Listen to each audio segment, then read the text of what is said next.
A listener note. This episode contains descriptions of violence, child endangerment, and sexual abuse, and may be unsuitable for some audiences. Listener discretion is advised. The following podcast is a production of the Podpire Network. Find and listen to our podcasts at thepodpirenetwork.com or wherever you enjoy your podcast. The Podpire Network, a family of inspired podcasts. One giant leap for mankind.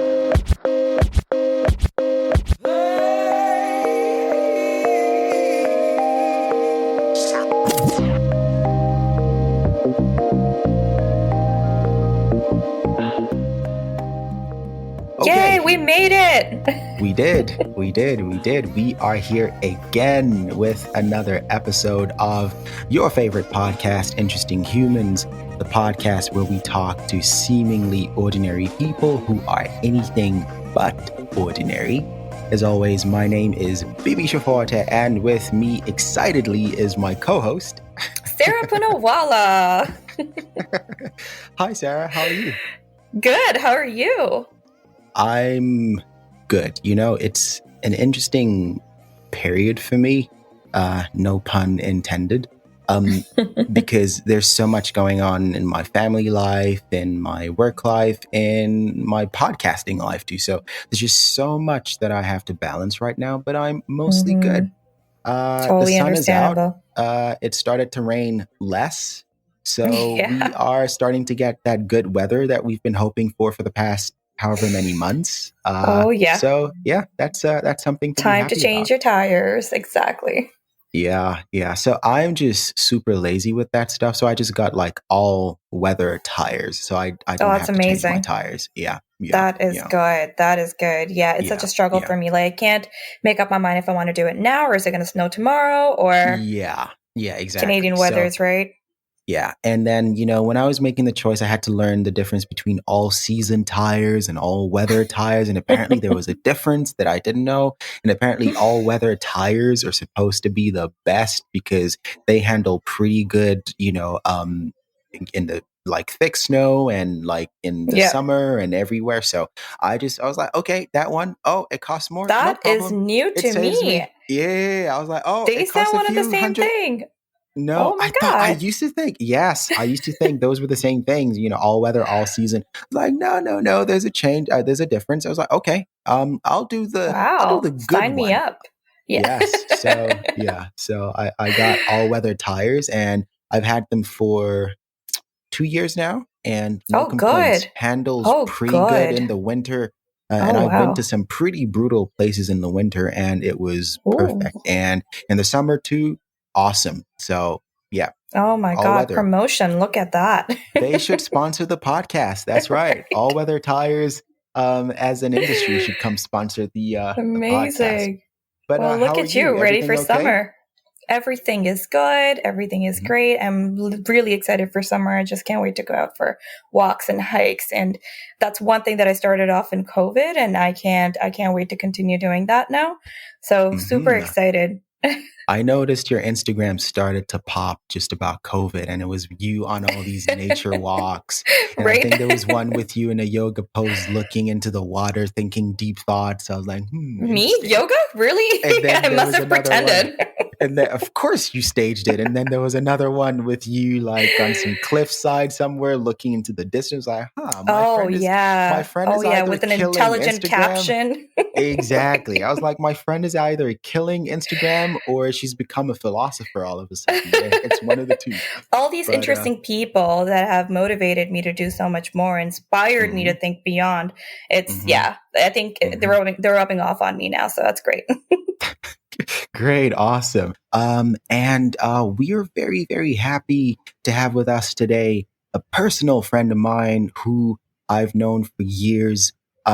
This woman is just strength personified.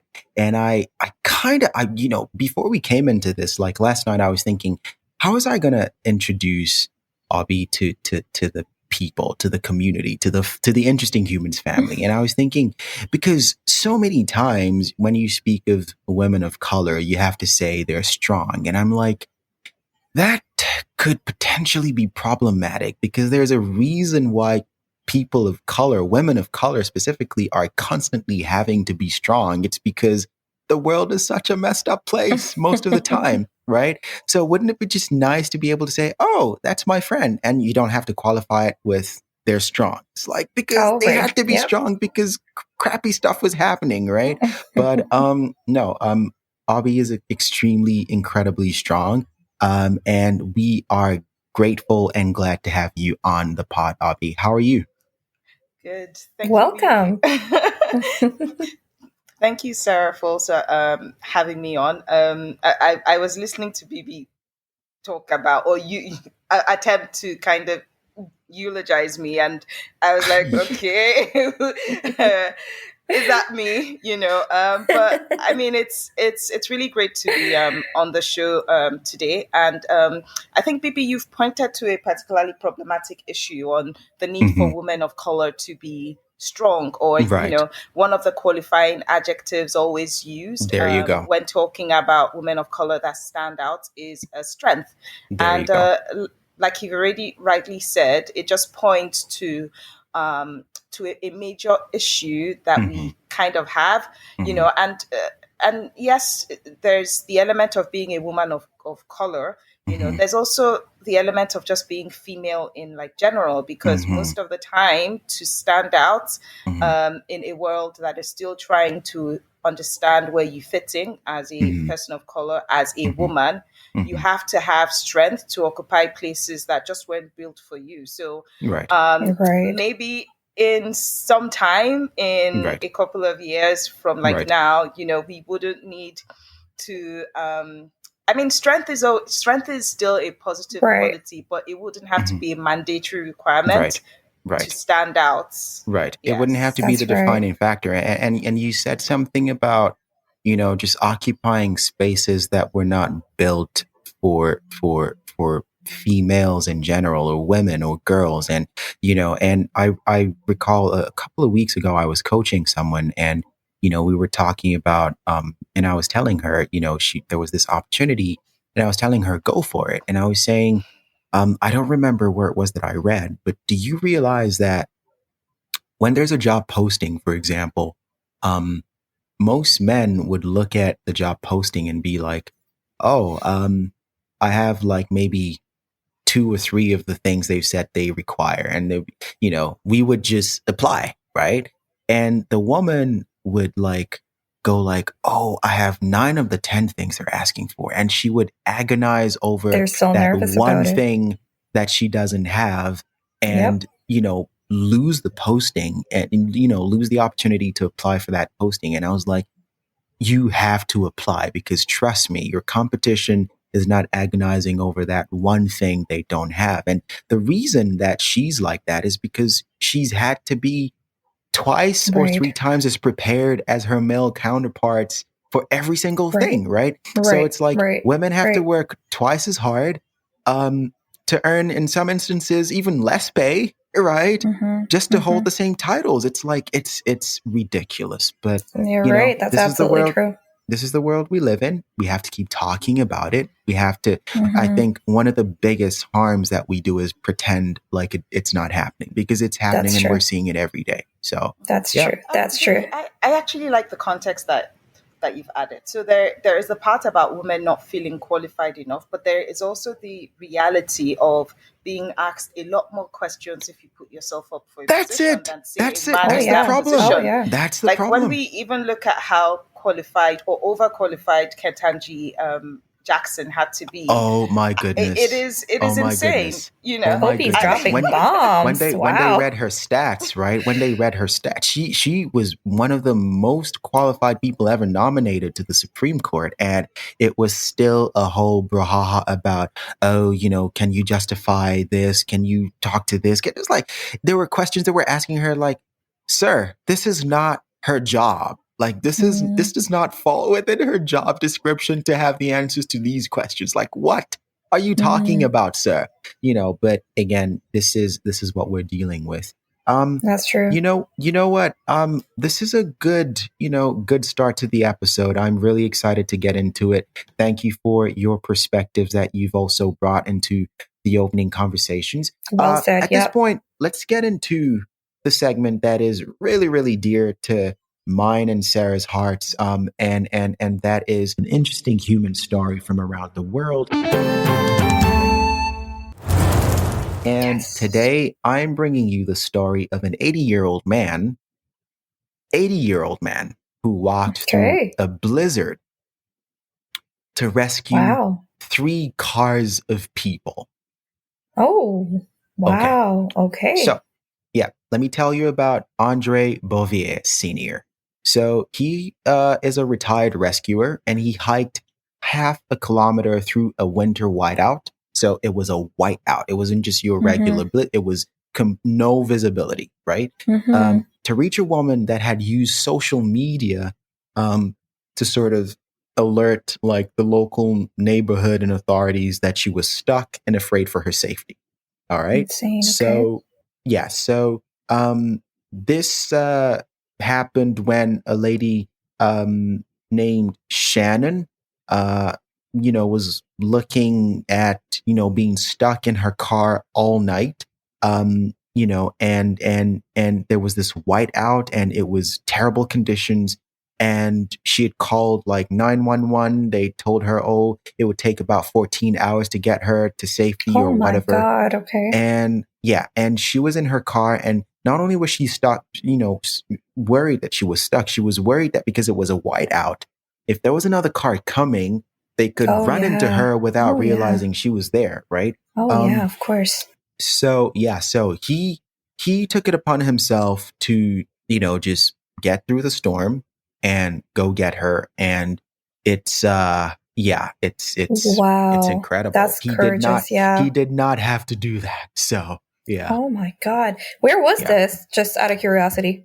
So this was in the city of Regina. It is. Let me see. So this was in Saskatchewan. Oh my God, that's insane. Yeah. And like the surprising part is whenever you're stuck in a situation like that, the first thing you want to do is call the cops or 911 because you know that they're going to be there. And for them to tell you that, it's going to take us 14 hours, I can imagine the dread that she had to go through. And for this person to step up and be there for her despite of his past experiences, that's amazing. Wow.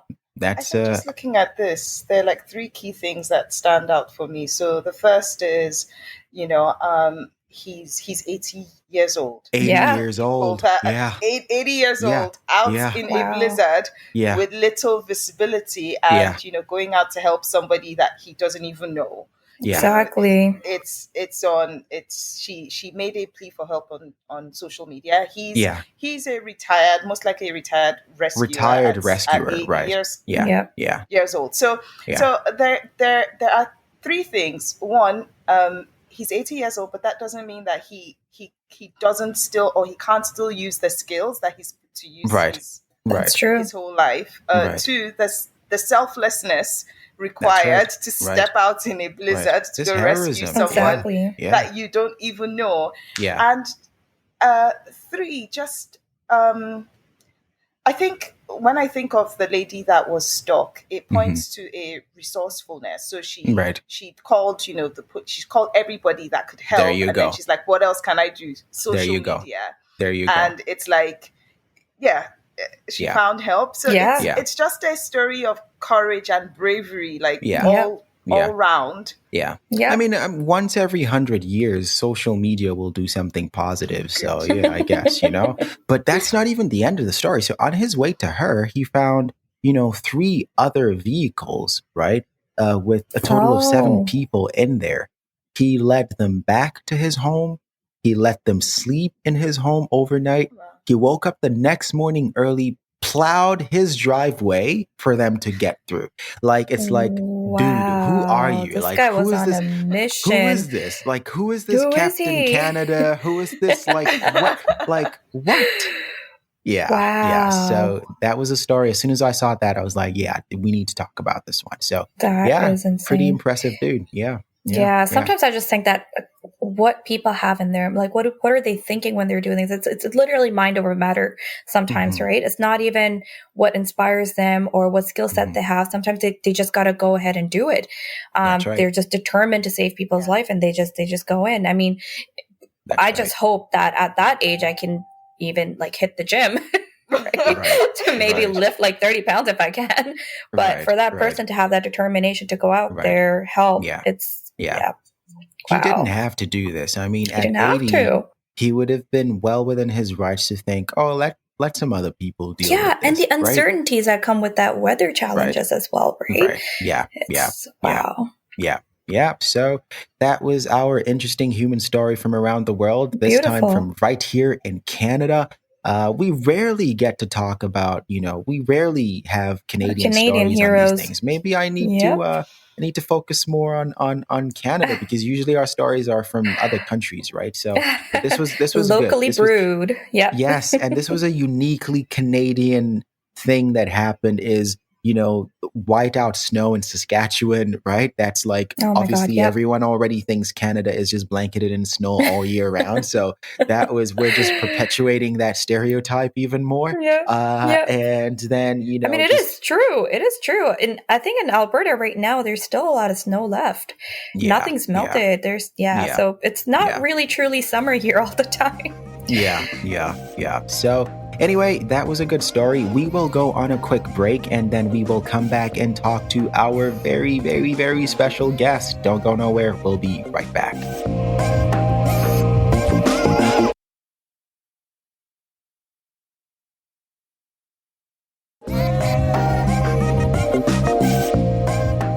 And Let's go. Back. Yes. So Obi is our guest on this show, and it's been a long time coming because I've been trying to put some visibility on the things that, you have been talking about and fighting for, and trying to make sure that as we talk about these things, we hear from the people that have been through these things. Because one of the things I found out, and I know we don't yet know what I'm talking about, but one of the things I found out about people who've been through some trauma, some form of trauma,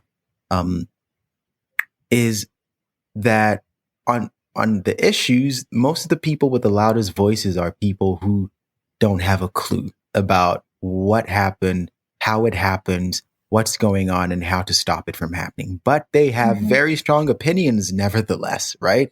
And that is a big part of the issue. So today, I am very happy that we have you here, Obi, to tell us about, some very personal, some very deep things that you've been through now. So just to get in front of it, Obi is a vibrant, and again, in defining you, because I think I'm struggling with this one a bit more than I would usually, because I know we have a relationship outside of the podcast. We have a relationship that it's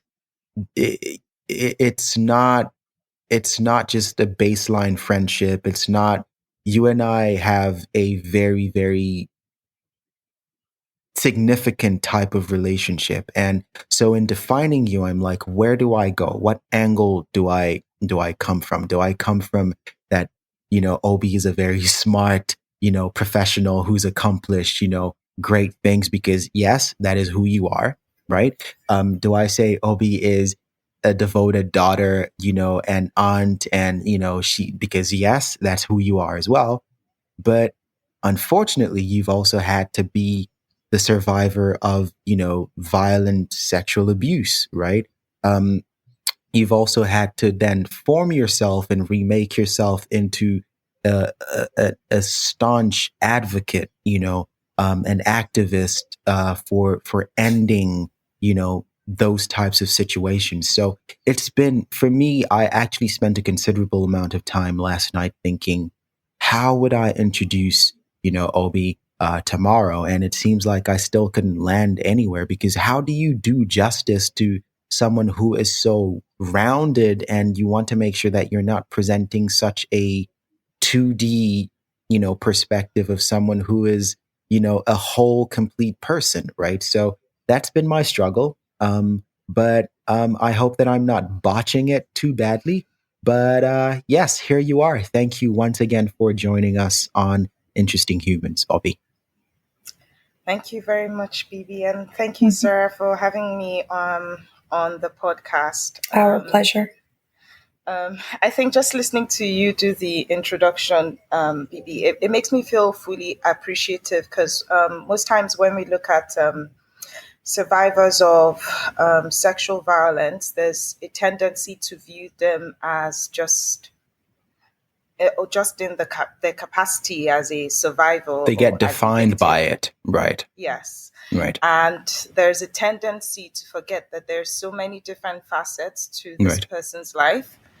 But then what we can also not deny is experiencing violence in any form, especially when it's sexual violence, is life-changing in so many ways. Because as an individual, if there's anything you believe you have total control over, it should be you. It should yourself. Be your person. Right. People may be able to influence the direction you go, say, don't go here, don't go here. But regarding anything you put in your body, regarding access, it is yours. It is yours to gatekeep of sorts. And when that is taken from you, especially in a violent manner, especially when you're young, it does leave a mark, regardless of how visible or invisible the mark could be. It is there. So in terms of why this is such a huge thing for me, because one of the things you said in your introduction, Bibi, is the fact that I'm passionate about it. I'm advocate. I try to be an advocate in most situations on the topic. Is I grew up in Nigeria. I'm Nigerian, but now I live. I've lived in the UK. I've lived in Ireland. But one thing that is common back home is being a survivor, being a victim, and being a survivor. And I don't use the word common lightly, because it is a crime for sexual violence to happen to even one person. Right. Now, when you look at the average stats, and these stats are provided by Statistica, easily looked up on Google, the average rate of sexual abuse in Nigeria is 9%. That means, which is quite high. But then when you look at some states, one of the states, it's as high as 45%. That means 1 in 2 females have experienced some form of sexual violence. Yeah. And that is devastating. It's unfortunate. It's really tragic, especially when it happens to you as a child. So to try and bring this to light, I will tell a bit of my story, and I think that will explain why it is something that we should be concerned about. And there's another aspect, so there's the actual violence happening, and there is society's response when survivors speak up. There is a culture that allows sexual violence and rape to continue. And that in itself is a beast of sorts that continues to allow this problem expand. Right. Yeah. Can we talk about so yes, we're looking at this, specifically looking at Nigeria as the environment where this is happening. Can we talk about, the built-in mechanisms in that country that actively aid,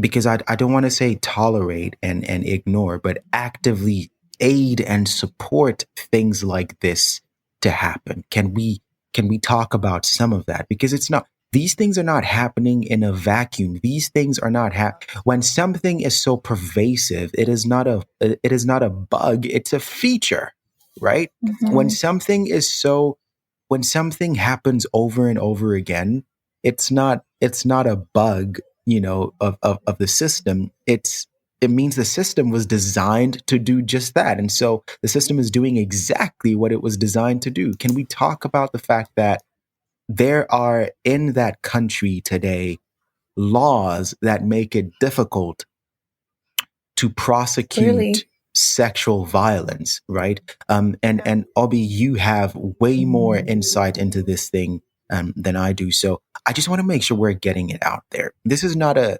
shame your country episode, but we cannot talk about this issue without talking about the things that make it possible for the issue to persist. Does that make sense? Yeah.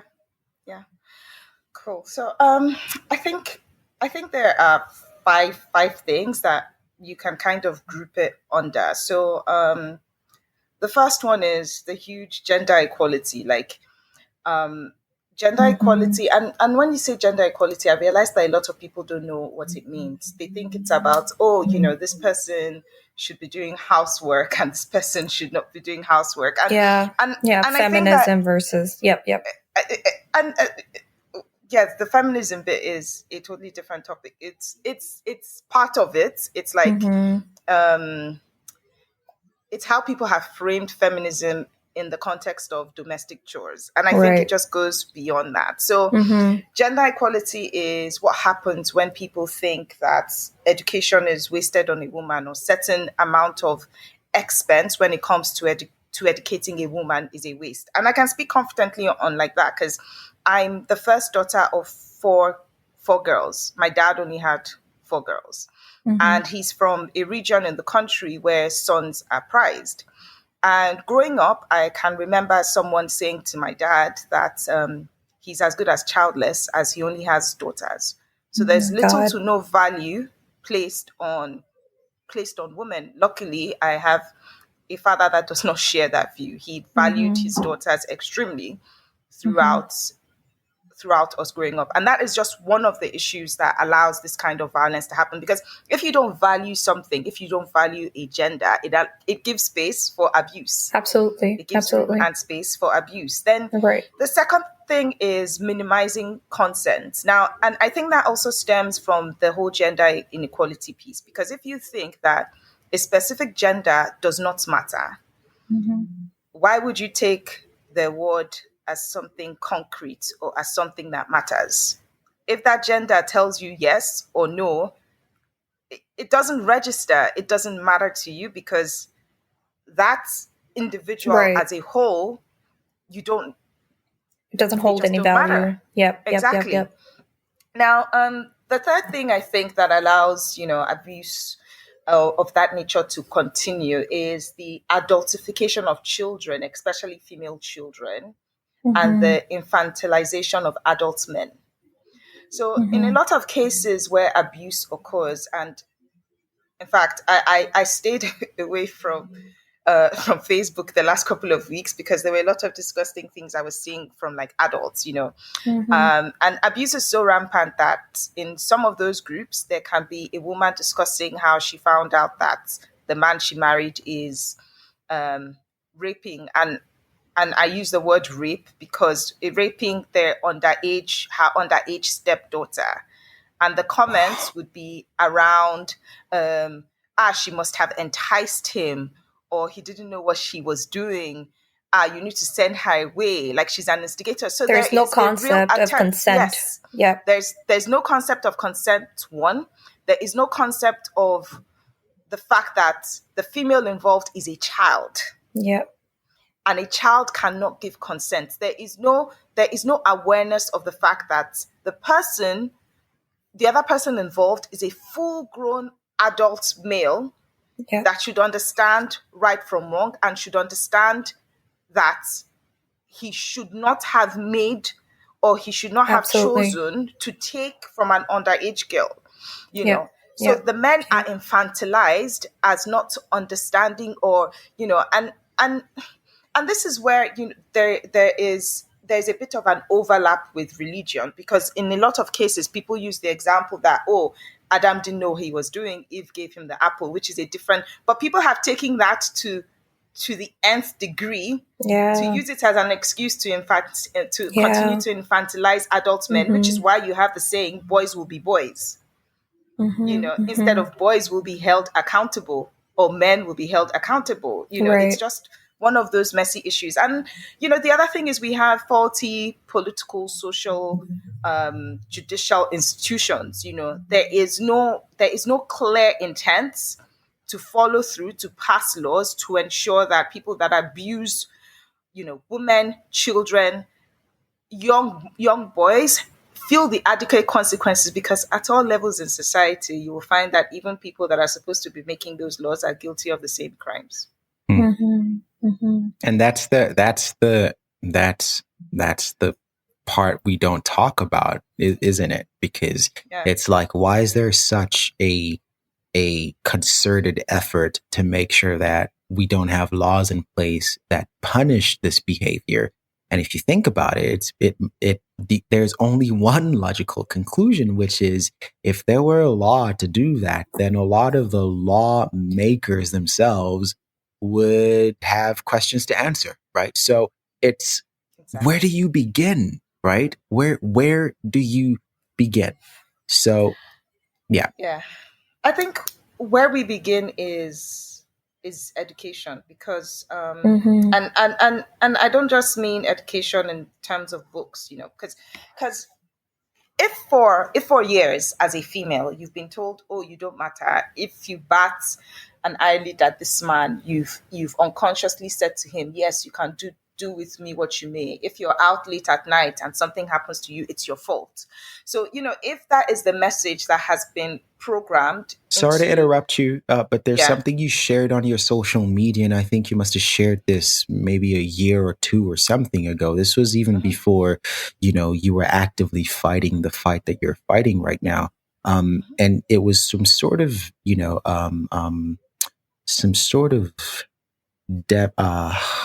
what's the word I'm looking for? Like an illustration, like a pie chart thing of, what's the cause of rape or sexual assault, and then it had the girls wearing maybe shorter clothing, or boys were upset or whatever, and then there was another option, and it said the men did a crime or something. So essentially what this was looking to say was, if there is sexual assault, it is not the girl because the girl was out late at night. It is not because she was wearing revealing clothing. It is not because, she upset the boys or the men who committed the assault. It is because the boys committed the assault. It's as simple as that. There's nothing that can be justified. Exactly. And in some parts of the world, unfortunately, when something like this happens to a woman or a girl, the first question is, what did you do to bring this upon yourself? And I'm always like, what? It shouldn't even get to that. Yeah. I'm like, what are you talking about right now? Yeah. Because there's still a misconception or still understanding that act can still be justified. That act is okay to be done by a male. And that's the problem, isn't it? Figure. Yeah, exactly. Mm-hmm. Yeah. Sorry, Obi. Yeah, that is the problem, and I think I recall what you're talking to, and that is what I mean by education, because coming out, since I've started to talk about this topic, and it's accelerated more since I spoke out, I am shocked at the amount of survivors out there. Even grown women with kids, would come into my DM to try and process what has happened to them. Yep. Some can't remember, because they were drugged or they were, and I was like, how can we have so many survivors and this still keeps happening? And I realized that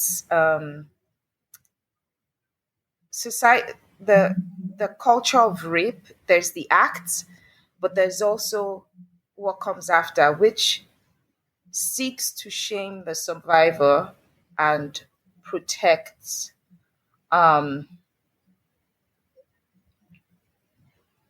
protect the guilty. And I wanted to understand why. I've been asking questions. I've been having different interactions to understand why it is more convenient to seek to shame the survivor and protect the perpetrator than to flip it and protect the survivor and prosecute the perpetrator. And there are a few things, and it goes back to what I said earlier.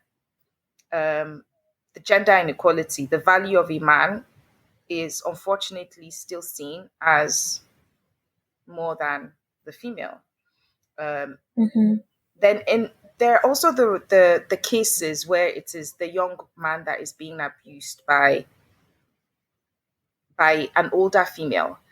And in those cases, it still comes back to the whole gender imbalance thing that makes the man feel ashamed to speak about it, because in those cases, the young boy has been conditioned by society to feel as though it is a rite of passage, or it is a privilege for him to come in contact with a female so early at that point in time, even when it's kind of like you get high fives, right? It's kind of like, oh, this is something to high five over, instead of talking about the fact that your teacher or your babysitter is abusing you, right? Which is something that happens more often than we like to speak about, right?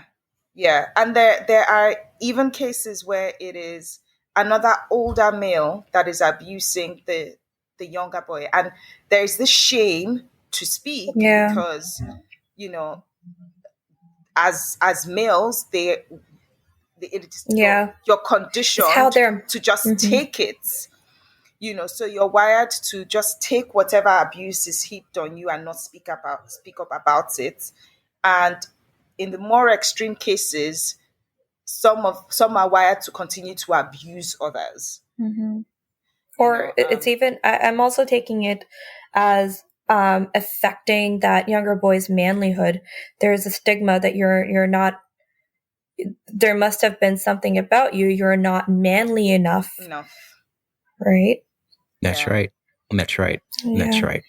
So this issue clearly is not, it's not something that you attack from one angle, and you, Obi, have so much insight on this from multiple angles.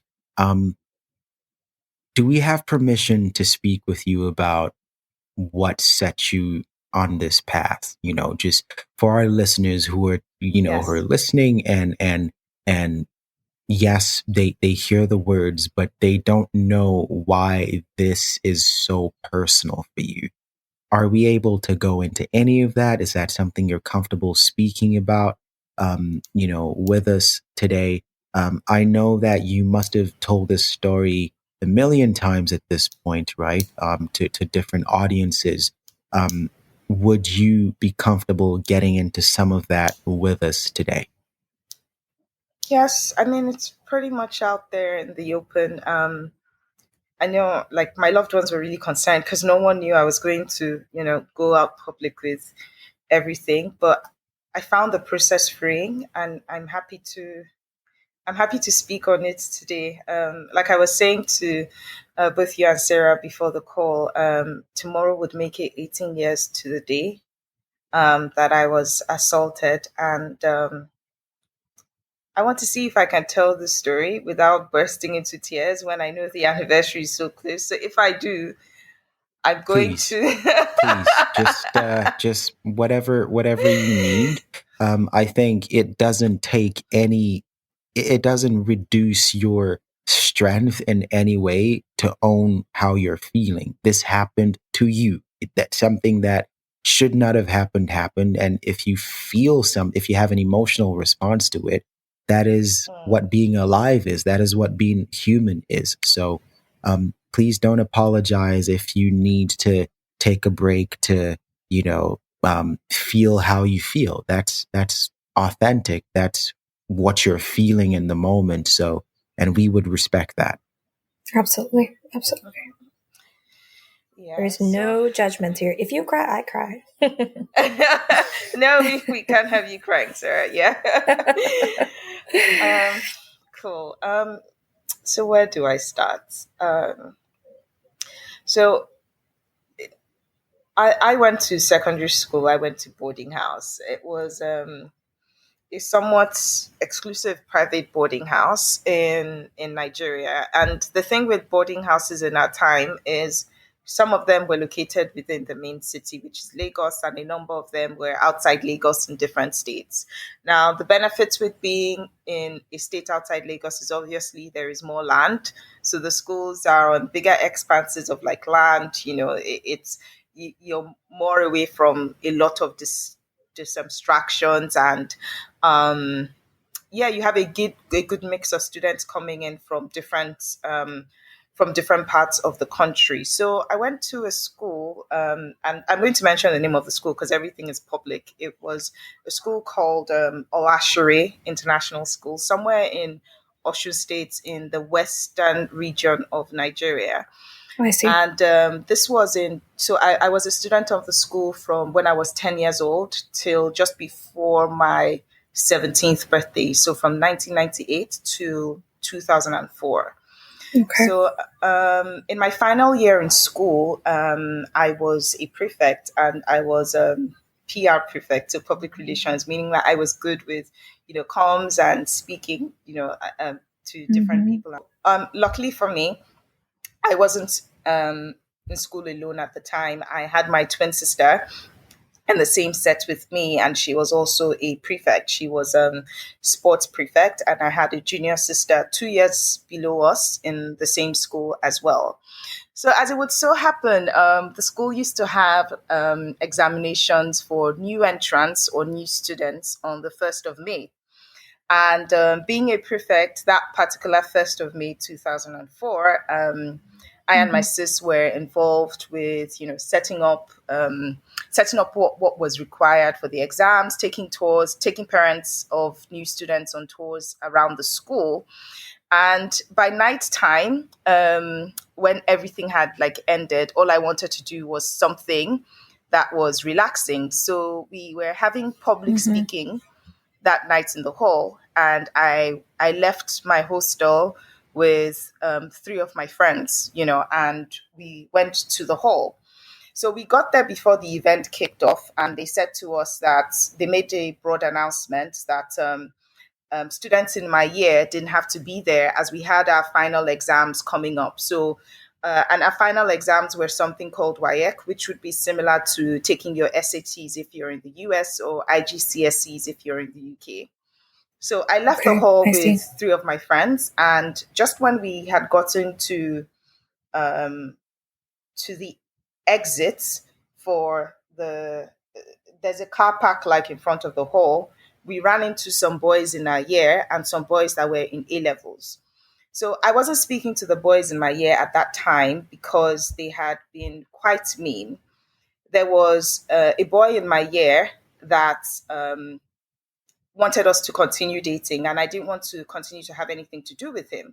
So because I said I didn't want to have anything to do with him, they connived to steal my diary, post it on notice boards around the school. Wow. I'd stopped taking announcements because they had coached the boys in the junior year to shout all sorts of unprintable things when I go to take announcements. So I wasn't speaking to a lot of them. I just said, so when I saw them coming, I walked off, and one of my friends walked really fast to meet me, to join me as I was walking off. So 2 of my friends stayed behind because they had friends who were in A levels. So I didn't even look back. I didn't look back to see what was happening. And I think I heard one of them mention to the boys that they said we don't have to be at the hall for the event, So I just continued walking down with my friend. So we had just gotten to where the roundabout. So there's the main roundabout at that you can see from the school gates. So from the school front gates. And immediately my friend dragged me, she was like, run. And I was like, why am I running? There's nothing happening. And she just goes, you're always asking stupid questions. So I just followed her to run, like on impulse. I wasn't even thinking. Right. So when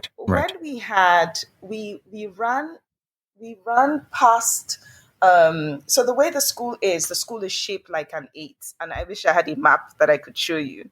So the main hall is by the gate of the school. And then there's the first half of the school, which has the classrooms, the labs. And then there's the second half of the school, which has all the hostels. So the girls' hostels are on one side of the half, but everything is joined. It's like a continuous 8. So there's the girls' hostels, the 2 junior hostels, and then the senior hostels, which are for the year 11 and 12s. And then there are, on the other side, there's the 2 boys' hostels, and then there's the senior boys' hostel, which is right across from the girls for boys in years 11 and 12. So we had literally just run and stopped around Greenhouse, which was the second hostel for the junior boys. When I look back, and I didn't see any of my friends, so it was just me and the friend I told you that walked quickly to catch up with me. And then there were the boys in my sets who were behind her, like basically maybe 10 paces behind us. So I said to my friend, where are the other girls? And she said, she doesn't know that. They probably went a different way. So we continued walking. So I and my friend had basically only taken about 5-7 steps when I felt like all the hair on my body stand up, and my friend just says to me, Obiamaka, run. So my friend was walking on my left, and there was a gutter across from her that she could just leap over. I was walking to the right of her, and we were walking on the culverts. So immediately she says, run. I tried to run, and one of the boys stuck their leg out, and I fell to the floor. And as I fell to the floor, we had a houseware then that used to be like, it's a dress that falls just down to your knee. And then there's like a little, what you call it? Like it has like a V-neck of sorts. So immediately I fell, I just felt like the hands from all of those boys, and there were 13 of them, because I remember seeing them when we left the hall. So I knew their faces, and I just felt their hands on my body, pulling up my houseware gown, their hands in my bra, in my vagina, and they were laughing. At some point, it was like I left my body and I was watching, because I couldn't believe what was happening. Like I was trying to scream, no sound was coming out of my mouth, nothing. It was, even till date, I don't have the exact words for it. And then I heard, I don't know how long this was. After how long, I heard a teacher's voice. It was very loud, saying, "What are you boys doing there?" And I felt all the pressure go off me. And immediately I felt them go off me. I stood up, and I don't even know what was going through my head. I was just like, no. So I started running towards my principal's house, because I had to I couldn't even, at that point in time, I couldn't process what had just happened, but I knew that what happened to me wasn't supposed to happen, and I just kept running to get to my principal's house. And one of my friends saw me on the road. I remember she was trying to ask me questions. I wasn't coherent. I couldn't say anything to her. I just kept running, and she kept running after me with her friend that she was walking with. And then I heard her say at some point, the boys are coming, because I think they must have realized where I was headed to and started to give chase. And that was when when you're running and then you start running with reckless abandon, that was when it happened. And then when I got to my principal's house, I think they stopped chasing me at some point. And then when I got to my principal's house, I just kept, banging on the door till him and his wife came out. Now, the assault was one thing. What really stood out for me was what happened after I reported. And I'm going to paraphrase a lot of things that happened. So that night at my principal's house, I wrote 2 statements. And my expectation, and after which they took me to the clinic to be examined, and they confirmed that there was vaginal trauma. Now, I was taken back to the hostel, and all this time I didn't know my twin sister was looking for me, because one of the girls came and was laughing to tell her that our boys dealt with your sister. That is one of the girls in my sets. So at that point in time, the girls knew something had happened, and my twin sister was in a state, apparently. So by the time I got to the hostel, I wasn't speaking all of Sunday night. I couldn't sleep, nothing. In the morning, I went back with my sister to ask my principal whether they'd informed my parents, and he said, "Oh, they're working on it." This was in 2004, so you could believe that it would take such a long while for your parents to be informed, because we weren't allowed to have phones in school at that time. The next day was a Monday. I went with one of my friends to find out if he had called my parents. And he said they were working on it, and they made me write another statement in his office on Monday. This was 2 days after my assault. On the way back to the hostel, I was with a friend of mine, and one of the boys in my set just came charging towards me and was like, "You stupid bitch, why did you mention my name?" And I just said I did not. And quite frankly, he wasn't one of the people that assaulted me. I never mentioned his name, but I realized that the other boys tried to rope him in because they felt he was known by the owner of the school. So if he was involved, they might get off. And before I could finish with, "I did not mention your name," he landed a blow to this eye. And then I fell and then started to kick and punch me as I was on the floor. My friend tried to help me. They shoved her into the gutter. And then literally, like, all the boys that were involved in sexually assaulting me ran out from their hostels and started to kick, stomp on me, and punch. Like, as I was on the floor there, they were just kicking. So my twins... And this was all public, and in a public area. All public, right on the road in the school.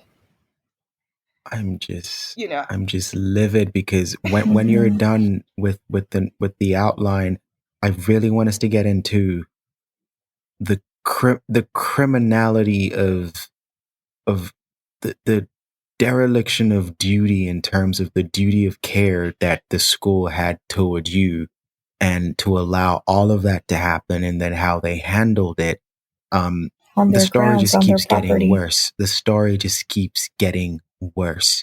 But you were saying that, this happened, and then what comes next? Did they eventually inform your dad? No. So, oh God.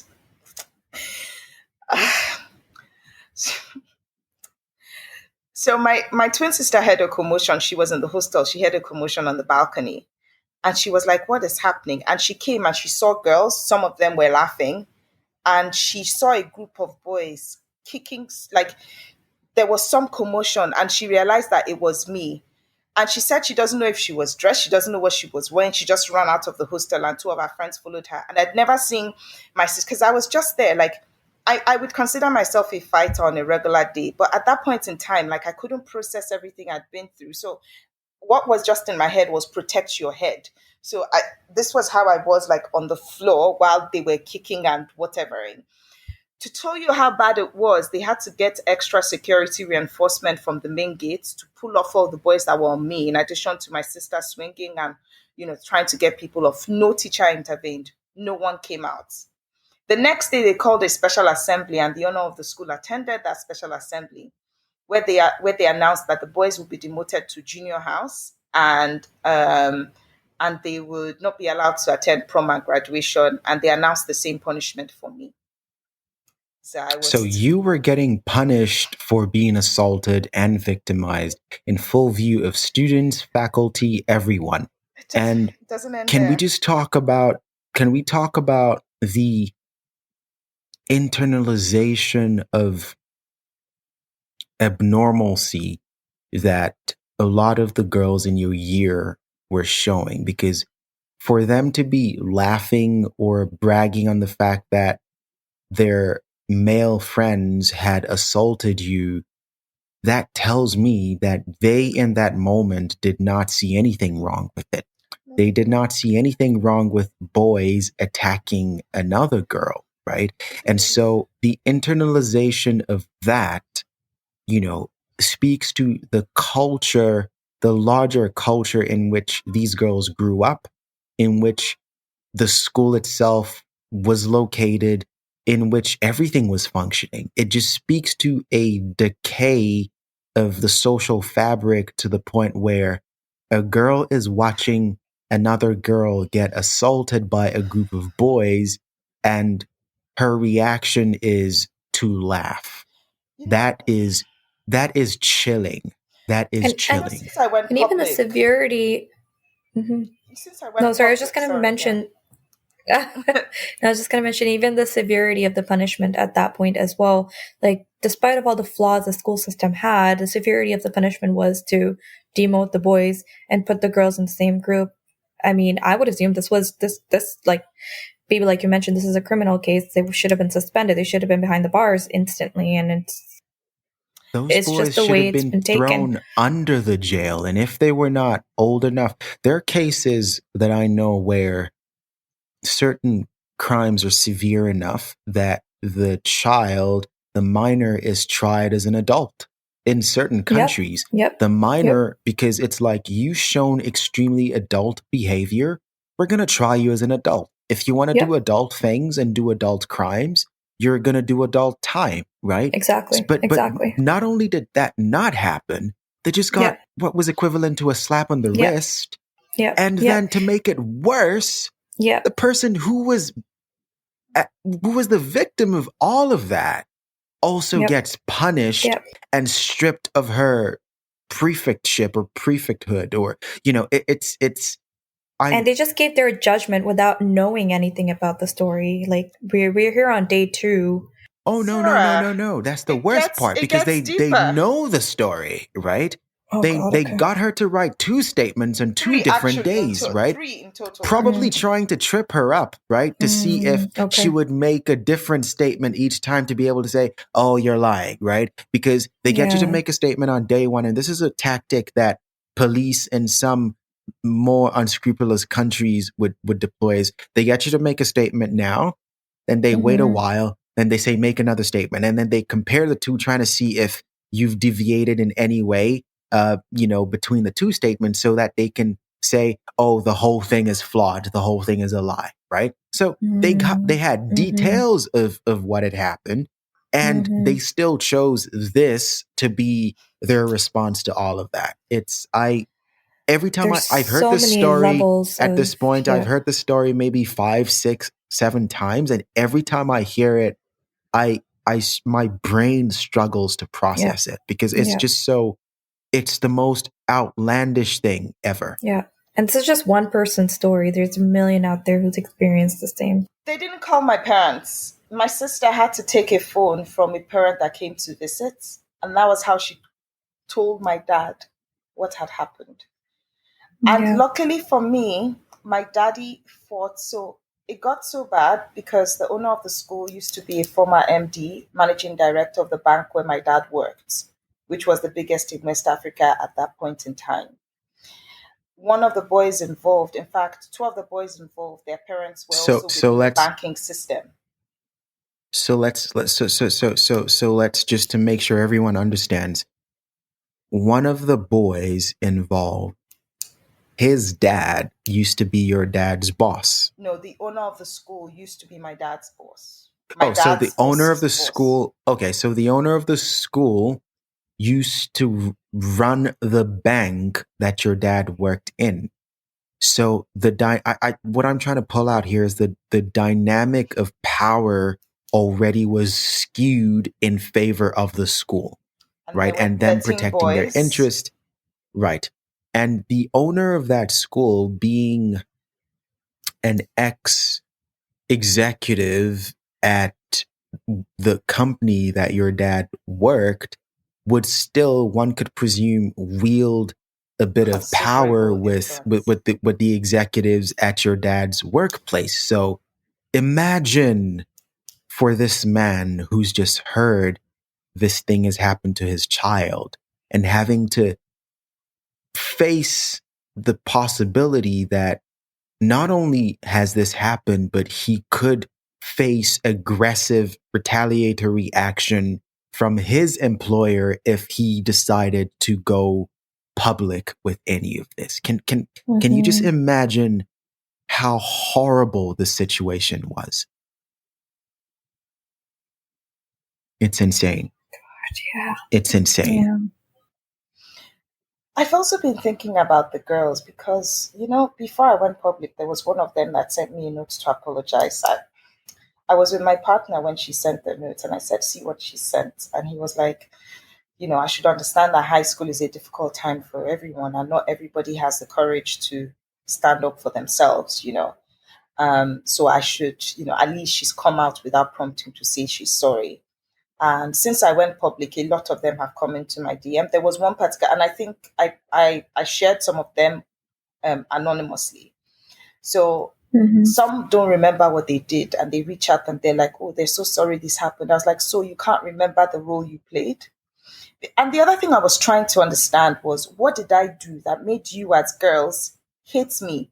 I haven't gotten an answer.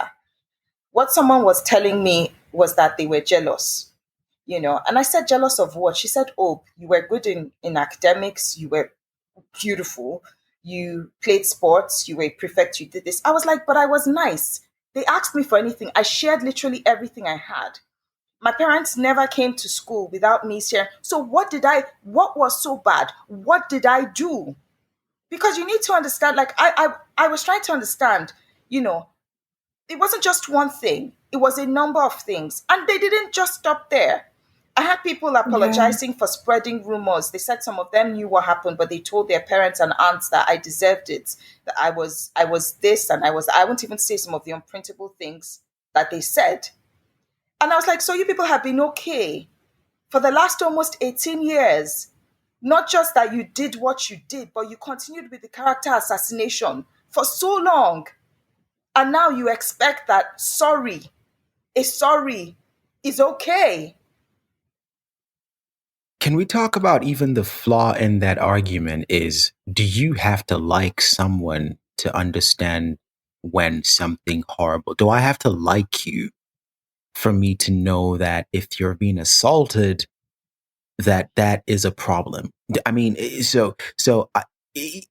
you say I didn't like you, that's why I didn't care what happened to you. That to me speaks to a level of, I'm sorry, but sociopathy that is alarming. Is if whether I like you or not, if you're being assaulted in that, especially in this very particular manner, it shouldn't care if I like you or not. It should just be, this is wrong. Right. Why is that even a factor of the discussion? There are so many pieces over here that I'm hearing that from every individual that was involved in this experience was thinking about themselves in a way that they couldn't apprehend the severity of the situation. And it's I don't know if it's the system that I should blame, or if it's the person and how they were raised. But every individual, the boys, the girls, the school, everybody except for her sister it failed gets her worse. in this situation, Exactly. right? Exactly. And my parents didn't feel and your parents, of course, because my dad's letters to the school and their responses to him are what is making them unable to deny what happened now. So when I first came out, I didn't come out with any proof. I didn't come out with and say these are the letters. Because yes, can we talk about how you even came out? Because we were talking about this, right? So we were talking about this before we hit record. None of the current, so this is in court now. There's all kinds of things going on. None of this had to happen if the school had, with the benefit of years between now and then, to just take a calmer look and say, you know what? We failed. We messed up. Because correct me if I'm wrong, Obi, but you weren't looking for a huge public blowout, right? You were saying, this happened. I'm reaching out to you to correct a previous wrong. You stripped me of my prefectship. I want to have that back. And I want you to have a graduation ceremony for me on Zoom, Sarah. Not even convene an actual graduation with all the things that go into that. Just on Zoom. Just do a virtual ceremony for me on Zoom, because I missed out on that experience due to nothing, nothing of my doing. That's bare minimum. Mm-hmm. And the school decided to, well, I mean, I'll let you tell the story, Obi. So you reached out, and then the school did what? So what happened? Early December, there was another school, like there have been private school scandals 2 years ago, or was it a year ago? There was a school where a boy was assaulted by other boys to the extent that they were inserting different things up his anus, and the school didn't tell his mom. So his mom had a bad dream and went to the school and was like, her son went from a chubby, 13-year-old to a scrawny, dejected looking 13-year-old, all in the space of 3 months. So that triggered. And then last year, there was a boy that died in school after a couple of boys gave him something to drink. And what the school did was to hide it and allow the boys to be taken from school before dawn, and sent the boy home when he was almost dead to his parents and say that, oh, he was playing football and he got wounded. And this was somebody that his organs had started to fail. And then when they pumped his, so different things happened. And I was just like, enough, because I also felt that the fact that I allowed the school once to cower me into silence has allowed a situation where schools, all kinds of things can happen to students, and the school continues to function. So that was kind of what triggered me. So I then made a post on my Instagram saying that, that particular school where it happened, Dowen College, I listed the names of a couple of schools, including one where a girl died of septic shock after a condom was discovered inside her. And can I just mention, because I read up on this story as well, the one with the boy, Sylvester, and for context for all our listeners, this was not just any raggedy school. This was supposed to be one of the top schools in the country. Like, if your kid got into that school, it's something you would make sure all your friends knew about, right? So that's the kind of, so if children at that level, right, whose parents are upper middle class or upper class, right, and they have access to all kinds of technology, all kinds of media, all kinds of facilities, if they're not protected, can you imagine the vast majority of the people who live in that country who go to schools where there's not even a roof over the classrooms, what they go through and how nobody hears of it? Nobody ever knows what's going on. We're hearing about Sylvester and this girl and that boy and this boy because theirs happened in a place where it was more difficult to hide. But for the majority of the people in that country, they don't even have access to that kind of exposure. So it makes you shudder to wonder what the actual numbers are. Whatever the numbers you're getting, just multiply by 10 or 20 or whatever, right? Sorry, Sarah.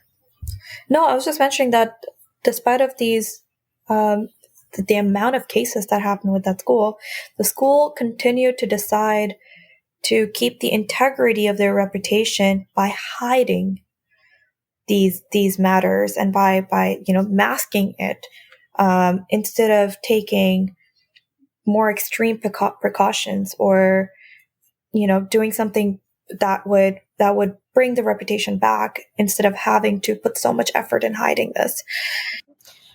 The thing is, Sarah, it's not just one school. It is a problem with the education system. Yeah. And we like Bibi has said, all these schools where this thing has happened are exclusive private boarding houses. So I tried to convert the exchange rate of what our school fees per term was when I was in Olashiri. Per term, not per year. For each child per term at the time, we were paying somewhere in the region of £3,000 when you convert it via exchange rates. Okay. So my dad had 3 kids in school. That's £9,000 every term, about £27,000 every year. Oh my God.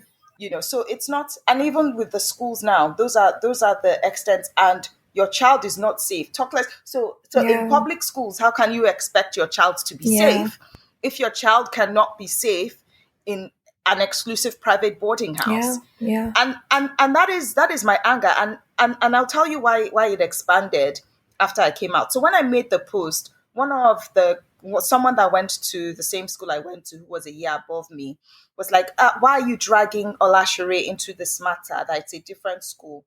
And then I went bonkers. I did a series of Instagram posts on what happened to me. And it was a series of stories that went over like 12 hours or something. And then I did an official letter to the school detailing everything that had happened. I sent it to the school's emails, posted it on social media. I sent it to the British Council. I sent it to Council of British International Schools. I sent it to because they belong to those yes, those I sent groups, it to all the associations that the school belonged to. Right. Guess what the school did? The Monday after it came out, one of the boys who had named, because I only named 7 of the boys involved, because in secondary school there are cliques and there are also bullies. So in all of these things, there will be the masterminds behind everything, and there will be everybody else. So one of the boys who had named went to the school on Monday and said the school needs to give him a letter to say that he was not part of it because there's nothing in his file. And this is where the school has even put themselves into more of a messy situation than I've discovered. So the school releases a letter to him to say, oh, he wasn't part of, this thing. Signed it. This was before responding to you, right? So before responding to me, you send a letter. You send a letter, and then one of the accused rushes to the school to say, "Send me give me a letter, washing my hands off of this." They don't respond to your letter, but they very quickly respond to the other guy. It shows you where their priorities are, doesn't it? Exactly. Unfortunately for them, I get my hands on that letter first. And I release it and I question the school. I say, why have you not responded to me, but you've been able to send a letter to one of the people that were involved in my assault? They now write to me. And the way they wrote to me was really bad. It was a disjointed. So what they released as a press release to their parents, they just, cut and copied it and posted it in an email to me. I said that they don't take me seriously yet. What even happened was the day after I came out, the head of the alumni called me. I was like, that we should look at conflict resolution. And I was like, I don't understand what you mean. Like, the school was happy to use me as a scapegoat for 18 years instead of accepting the role that they played in what had happened. And I'm done being the scapegoat. I'm not asking for anything difficult. I'm asking for an apology. You didn't ask for financial compensation. No. You did not ask for the fees for all the therapy that you've had to do over the years to be taken care of. I didn't want anything you from simply them. asked them to reverse the stripping of your prefectship and to do a Zoom, again, for everyone listening, a Zoom graduation apology. And an apology. And that was still too much to ask 18 years after the fact. At this point, you just know, you know how you go into a discussion with someone and you very quickly learn whether they're a rational actor or they're irrational. At this point, you just know the school is going to be irrational, because if they didn't see that as being let off the hook massively for a huge mess up that they did 18 years ago, if they couldn't see this as, oh, thank goodness she's not even taking this as far as it could go. And their response was to just be dismissive. And I saw that letter because I think you posted it, the response that they gave you. It was the most condescending, the most flippant thing I have ever read. It would almost have been better if they had never responded. Mm-hmm. Sorry, I just want to have a clear understanding on the timelines of when this event happened. And you mentioned that it happened in 2004. When did you come out? When was this case public? And if it is ongoing or not? I was trying to clarify with Baby, but I think Obi can help us just direct on the timelines. So this case happened in May 2004, and the correspondence between my dad and the school, the various correspondences happened between May and June 2004. Okay. Now, I went public with everything on the 4th of December last year, so 4th of December 2021. I see. The school handed everything over, said the alumni should investigate in December last year. So December 14th, 2021, I sat with the school alumni to do some sort of investigative, panel with them. They never got back to me because I think they realized that this thing didn't happen and maybe the school didn't get back to them. On I think it was the 3rd or 2nd week in January. Sorry. So when this thing happened, I told you I also wrote to the British Council and everything. So in the last week of December, just before Christmas, the British Council replied me to say that they don't have the powers to do any investigative thing with Olashere, but they were going to ask them, because I mentioned that Olashere has posted quite a number of awards that they've awarded them, and I don't understand why they are publicizing their relationship with the school, giving, what is happening. And I saw that Olashere took down the post where they mentioned that the British Council gave them an award, which was fine for me. Then in January this year, I had my first TV interview with a Nigerian news station, and the same alumni head that called me a day after I went public was on the interview to attempt to say that the boys were only accused of loitering and they were expelled because of loitering, trying to deny the fact that they were assaulted, trying to deny the fact that the boys assaulted me. Then barely a week after that, the school commissioned a public investigative panel and named 5 individuals that would be on that panel, including a retired judge. Okay. I think that happened before. So the commissioning of the panel happened 2 days my interview. Sorry, I could correct me.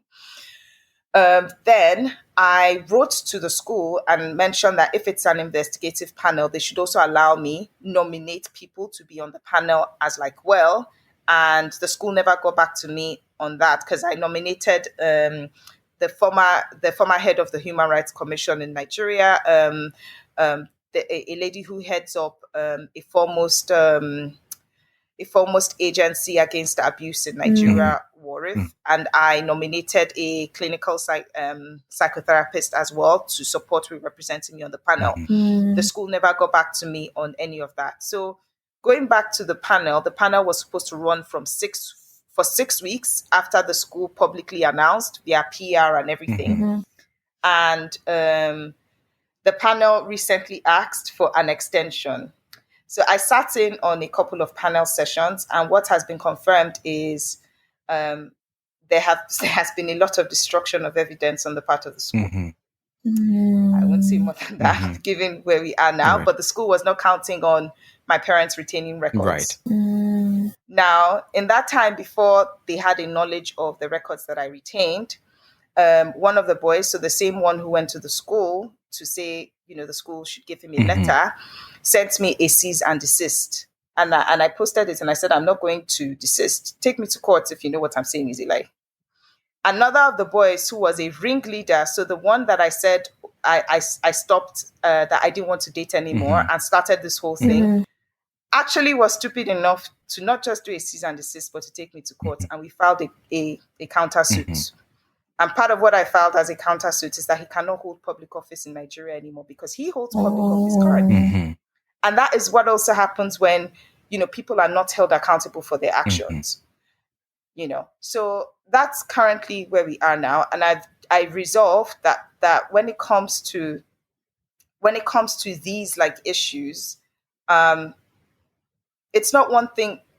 It's not to wish the problem away. You have to be willing and ready to do what it takes to ensure that there is a resolution to the problem. Because if I see this through to the very end, then it becomes clearer to schools that they can't just mess up the lives of children and get away with it. Yeah. Even if it's 10, 20, 30 years later, the upcomance is coming. Yeah. It also makes it clear to whoever that is planning to force themselves on someone as a minor, saying that they're a minor and forcing themselves on someone else. It makes it clear to them that there are consequences, there are long-term consequences of such actions. Now, when I first came out, it wasn't even about the boys. It was about the school, because their dereliction of duty, right? Yeah, the dereliction of like duty. And the boys that did this, some of them were minors, one of them wasn't. Okay. So I wouldn't see it as the responsibility of this. I just wanted to give them the benefit of doubt that they were young and they didn't understand what was happening. Questionable, so let me just but very generous on your part. Questionable, Yeah. but I was like, okay. But the fact that that individual or those two individuals as adults went on to do a cease and desist, and then the other one actually had the audacity to take me to court, I was like, if you didn't understand what you did as a child, as an adult, you should know better. That's right. But since you don't, then you're going to understand consequences as an adult. That's right. That's right. Yeah. And I just wanted to clarify one more thing. So you mentioned that it happened, that you took this case public last year. Was it to your advantage from a perspective of like the legality of the case to come forward after these many years, right? I mean, I'm was it to your advantage or was it to your disadvantage for the school to retaliate, or even from a legal case for them to come forward and say that you took this long to come forward to make this public, to ask for justice? People have said that to you, haven't they? Yes. And I loved the answer that you gave the last time. That I think it was on the TV interview, right, where I think one of the hosts was saying, "Why did it take you this long to come forward?" Right, and I think you said something along the lines of, "It nobody but the victim gets to choose when they're 100%. comfortable enough to come forward, because it's not. This is something you live with your whole life now, right? 100%. Or something along those lines."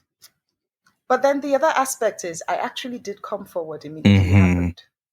So we must not forget what the school did to hide that it happened and punished me. And that is where they are culpable. Right. Because they didn't address it then. They didn't inform my parents. They didn't inform the police. They didn't. In fact, after everything, and we were in the middle of nowhere. So they bear responsibility because I didn't hide this when it first came out. It was very public, and they hid it. Did this affect your case in a way now that they came forward saying that I wish this noise was made earlier because we had the evidences, but now we don't? No, they didn't say that. They didn't say anything about the noise being made earlier. Okay. In fact, what is happening is oh Lord. They've said that a lot of things are missing because it was destroyed. And why was it destroyed? I don't know. Which makes it worse. Yeah. So even in taking you to court and all the dumb stuff that this particular person that you were referencing earlier did, even in doing that, he was most likely counting on the fact that there wouldn't be as many records as you have. Yeah. He didn't and know now that I had. He's completely blindsided by the fact that, oh, wait a minute, they kept records. Yeah, right. Yeah. So it was definitely. He thought it was going to be. He thought it was going to be a he said, she said. But there is clearly documentation naming him as one of my assaulters and saying that he confessed to the fact, not from me, from the school, that my parents kept. Yes, it's no longer a hearsay situation. Yeah, it's not hearsay. It happened. There's evidence. And the weird thing is, before I became I came out public, there was no denial that it happened. They took pride in talking about it. Right. So I'm like, show the same pride you had. Yeah. Right. Show it. Right. Because you mentioned that they would routinely bump into you within your network of friends, and they, instead of slinking away in shame, they would, sort of call it out boldly, publicly. Yeah, call it out. To say, oh, yeah, we dealt with you or something along those lines. So don't you forgive that we dealt with you? Oh, there was one particular one. I met him at a social event. And he was like, oh, Azubike, so you don't know how to greet after being dealt with, or you don't know, what did he even say? I remember he said, no, Azubike, so you still don't have respect after being dealt with. Right. That was what So he this said, and was he called me years by my later. last This name. was decades, well, Years over a decade later. later as a full adult. So at that point, even the argument of, oh, they didn't know what they were doing. No. Only one of them called me to apologize in 2010.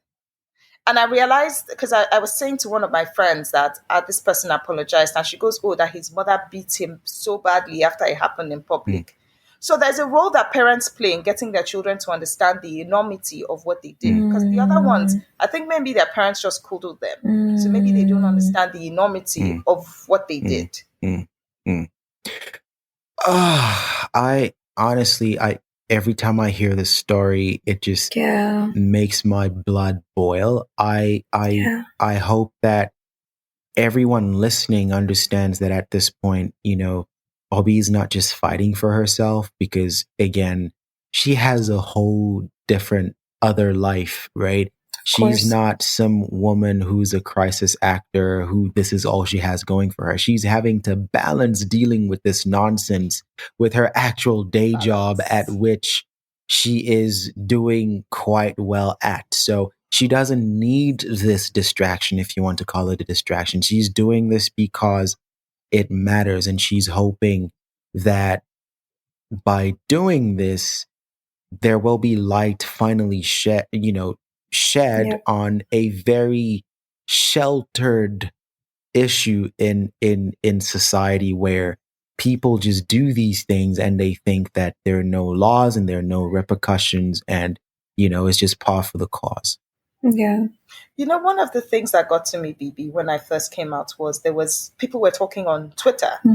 And then there was one particular Twitter thread that struck me, where a lady was talking about, and she went to Olashu, but I think she went after I had left, and there was a teacher they had in the school that they said used to mess with little boys. In fact, the word someone used was a penis exhibition. That was the word someone used on Twitter. Crying out now loud. I think he messed with the wrong kid at some point, and then they sacked him. They asked him to leave. Now my issue was they did not arrest him. They sacked him. Now this guy apparently got another job in one of the model or public schools, in secondary school in the south region. Now my concern is, because we don't have a structure that addresses this kind of issues, that person now has free reign to a larger number of boys that he can continue to assault. No one knows where he is. So it is a huge concern. Like, I am lucky. I had parents that listened to me. I had access to therapy. I had support. I had love. Now, there are a lot of people whose parents, they're even afraid to let their parents know. If you get assaulted, exactly. Right. Or if you get assaulted, the parents see it as your fault. So they're not even able to process the trauma that they went through. So it is a problem for me. Like, yes, I'm an adult. I'm thriving in so many fields, but I know what I went through. If I didn't have my twin sister or family support, one day I would have slipped my wrist, because there's only so much strength you can have as an individual. So it's about people that don't have that support. Like, a lot of people think, oh, it can't be me. But a lot of people think, oh, if I get jumped or robbed, I know Kung Fu, I know Tai Chi. But in the middle of something totally unexpected, you freeze. Yeah. You cannot, your brain cannot begin to process what is happening. And for crying out loud, you were a child. You were a child with other children. Who would think that this is, when you started your day that day, how would you have thought that, for crying out loud, this was not your responsibility. This was the school's responsibility. If you're going to be in charge of children in an enclosed space and be in charge of their education and accommodation and behavior, then this falls under your purview. What was the school? Why is the school still open? Why is the school still running? That is what I want to know. Yeah. It's like they're raising these kind of people. They're raising a herd of these kind of people. It's not just that one person who's a danger to the public anymore. It's just everybody involved. Now, some of these people have children of their own. I shudder to think about what sort of parenting they're doing now. So it continues and it continues, and boys will be boys and all such other nonsense, right? Because this is how we explain it away, as boys will be boys. Yeah. Just from this experience alone, there's so many different matters that needs to be addressed in this world. And, to all the listeners, that would be my request, that I just hope that everyone, just from hearing the experience and hearing the story, is able to do a part in this world to make sure that they're raising their children well, they're educating people well. If they're in the education system, they're doing justice to other people. They're holding the strength to speak up and empower other people to speak up as well. And I just hope that even if one person can do their part, it can prevent from something much worse to happen to another. Again, I think back to that school in that day, and a thought that I keep wondering is, where were all the other boys? Where were all the other boys? I feel like all of those boys involved in that should have been so thoroughly trounced by a group of their peers for thinking that they could do something like that. It's kind of like, and I'm not advocating, violence or anything, but my point is this: if you see a woman being assaulted by a man, and you're a man who is in a position to step in and do something and break that up, why wouldn't you? Maybe, but this just comes back to the whole societal thing. So, and I spoke with there, even now, when I was thinking of when I wanted to do the panel, I reached out to, and I asked some of my friends to reach out to a couple of boys that were in the school at the time when it happened. Very few of them wanted to come forward. Why? They were afraid. So some of them have been so bullied as children. Right. And at first I was a bit upset, but I understand the dynamics when it comes to also boys at that stage in their the lives. alphas, the betas. That is where yes, they really dominate the other boys. And some boys never come out from it. Like even as men, they're still boys. They're still afraid. Got you. And that is a problem in itself. Like, there was one particular one that said to me, look, I said a lot of lies about you, but that's also because these people made my life a living hell, and I was afraid to go up against them. I knew what they did was wrong, but I was afraid to say anything then, So do I get it? I do, even though I don't understand it. But it doesn't excuse it. I get it. Yeah. Yes, it does. Yeah. Okay. But I mean, again, it doesn't have to be as drastic as Obi's situation. There are things we can all do in our everyday lives to show where we stand. Because in this situation, there are no passive observers. By being passive, you've made your choice, and we know where you stand. This is not something that you can opt out of, because it's happening around you anyway. So you can't opt out of engaging with it, right? This is not one of those things where it's like, oh, I'm not one of the assaulters. And I don't really want to talk about that. It makes me uncomfortable. By choosing to pretend that it doesn't exist, you're a part of the problem. I'm sorry to break this to you if you didn't already know that. So that's the issue. Let's go on a quick break. We'll come back and wrap this up. And Sarah will ask Obi the most important question of all. It's kind of difficult to end this on anything other than a dark note, because this has been a dark story. But if anybody can do it, I know that Sarah and Obi will figure a way to help us wrap up the episode with inspiration rather than depression. So let's do the break, and we'll be right back.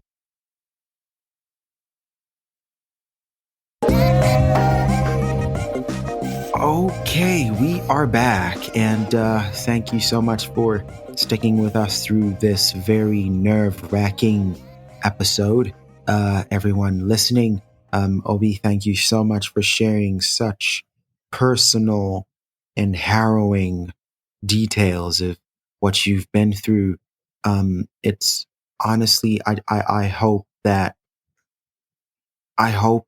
we get to a point as people where normalizing this sort of evil is just not something that happens anymore, because what's happened over the years and decades and centuries is a lot of work has been done by a lot of powerful people to normalize sexual assault and sexual deviance and all these things. And that is what we're still grappling with today, right? At this point, though, we want to wrap up, and Sarah is going to ask you a question that I'm sure she's been dying to ask all episode. So, Yep. You wanna go for it, Sarah? Yep. Well, first of all, thank you so much, Obi, for coming forward, and thank you so much for being so transparent and authentic in your story and emotions. We really appreciate it. Me and BB totally appreciate it. I'm sure our listeners do as well. And this was something that was, like BB has mentioned so many times, it is something that needs to be heard, needs to be told, needs to be, put out there for everyone to understand the severity of these matters. And it's not just another story, but the responsibility is really on our hands to make sure that we make this world a better place, and just have some levels of humanity in ourselves, and of course in making sure that we are passing this forward to not just our offspring, but to our connections, everybody around us. So again, thank you so much, Obi. This was not easy, but you've done a great job, and you've shown a lot of strength, and you've shown a lot of courage, and it is truly inspiring, and which is what makes you an interesting human. So thank you again. Coming on to the story, or sorry, to the question, the most important question is, what is one advice that you would give to your younger self if you were to go back in time? I think I would start first by saying I'm proud of her, because when I think of everything and me at every stage, and just looking back, I am in awe, because I've talked one aspect, but there's so many aspects where I think my younger self has shown resilience that even looking back, I am in awe of, like, her, So I think the only thing that I would say to her is, you probably will never be able to understand everything that's happening right now, but it will have meaning at some point. So just hang in there. That's right. And yes, that is all I would say to her, because coming out on the other side from her, I think she did an amazing job. Absolutely. And that is a good advice. I mean, when you're put in this world, you don't have a plan. You don't know what's going to happen to you next. You don't know what destiny has for you. And for you to take it one step at a time and simply make the most out of it. These are the words of encouragement that I would give to my younger self as well, that just, it's, be proud of yourself. Just take it one step at a time, and you will make it through. You will do it. Absolutely. And I can personally testify to the fact that, you have, yes, you've dealt with a lot of anger over the years, almost 2 decades at this point, but the fact that you're still the way you are, selfless friend, devoted family member, focused professional, thriving professional, and still having time to be an activist, not for your sake, but for others. It just... Absolutely. Yep. It's, I think, because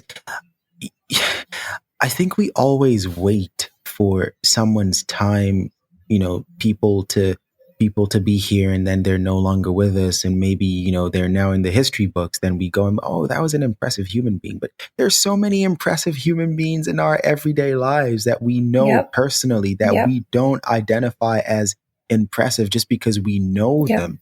It's kind of like, no, Obi is objectively impressive. Like, it's not, I don't need the passage of time, which brings with it perspective to look back and say, oh, yeah. She did a great thing. She was impressed. No. Right now in this moment, you are impressive. So absolutely. Again, just thank you for sharing this story with us. Thank you for the work that you're actively doing to bring education to people, to bring attention to the situation. Thank you for being you. Summary of it all is thank you for being you. Really appreciate it. Where can people find you if they wanted to interact with you? Where can people find you? Yeah, so one of my main addictions is, and I don't want to say it's an addiction, but I just don't find say it TikTok. like easy. No. So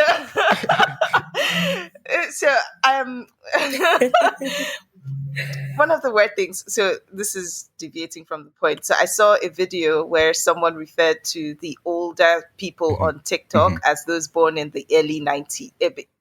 Late 90s. Okay. And I was horrified. So I don't think so. I clearly wasn't going to mention TikTok. I was like Instagram, but my Instagram is a collage of thoughts, thinking, and most of the work that I'm doing in the space of tackling GBSV. And it is MS, Miss Sugary Ob. So I know people will be thinking, why is the sugary there? So, I mean, the end goal is people always remember something sweet, and it's and it's all about remembering that no matter what happens, I want to remain. I know it's nice to be a tough cookie, but yes. so that is why it's right. Miss Sugary O. Right. So the O is a reminder of the toughness, but yes, right. It absolutely makes sense. Right. I mean, as sweet as you are, it's unforgettable for sure. Yeah. Oh no, you should see, Obi in a work setting.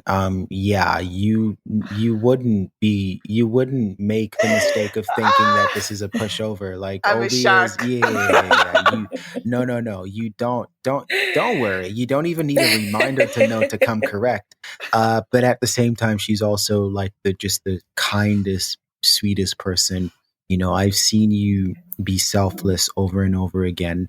It makes it all the more intimidating for me. It's like, oh wow. Yeah, the person that I know, it's like, oh, there are layers after layers on her. Yeah. No. It's and that's the thing, right? Because we get to do a podcast, and I get to ask Obi to come on the podcast because we're friends, and she says yes, and it's that easy. But it doesn't take away from how important she is and how valuable her time is, and how how she could be doing any number of other things, and she chose to spend her weekend with us doing this. So again, thank you so much. We will put the link to your Instagram in the footnotes to the episode. I will say, unless I'm mistaken, it is a private account, personal private account, or did you change that recently? Well, I made it public. Oh, you did? In recent times. Okay. Yes, the other caveat is, you'll find that most people's Instagrams are curated and whatnot. Right. I'm still working on the creation bit, but now it's a bit like all over the place. But I mean, a bit of spontaneity is fine. Yeah, no, that's fine. So we'll put the link to that in the footnotes to the episode. We're also on Instagram as Interesting Humans Pod. We are a part of the Podpire Network, which is also on Instagram as the Podpire Network. You can find this and other great podcasts from the Podpire Network at thepodpirenetwork.com. And we are Dunzo. And yes, we just hope that you have learned something listening to this episode, and that you you understand a bit more just how blindly most of us go through life, and how blind we are to the ills that plague our societies, and we have no idea.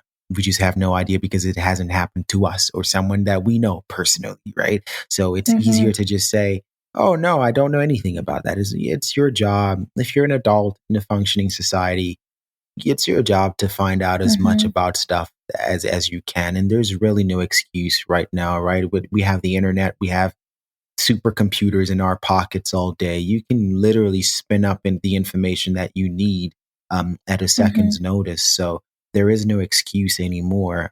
So that's where I'll leave it. Thank you so much for your time.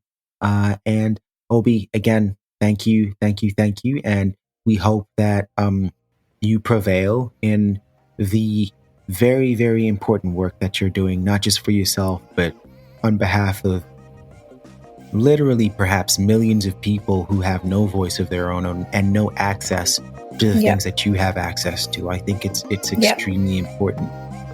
It was a shame what happened, but I think you're using this as fuel to make sure that it happens to as few people ever again as possible, right? And I know that you will be fighting until we get that number as close to zero as possible. So, that's the goal, and I really appreciate you for that. Thank you. Yep, we're all rooting for you, Obi. Yes. Thank you so much, Sarah and Bibi. It was an absolute pleasure. Thank you. Likewise, ditto. Thank you.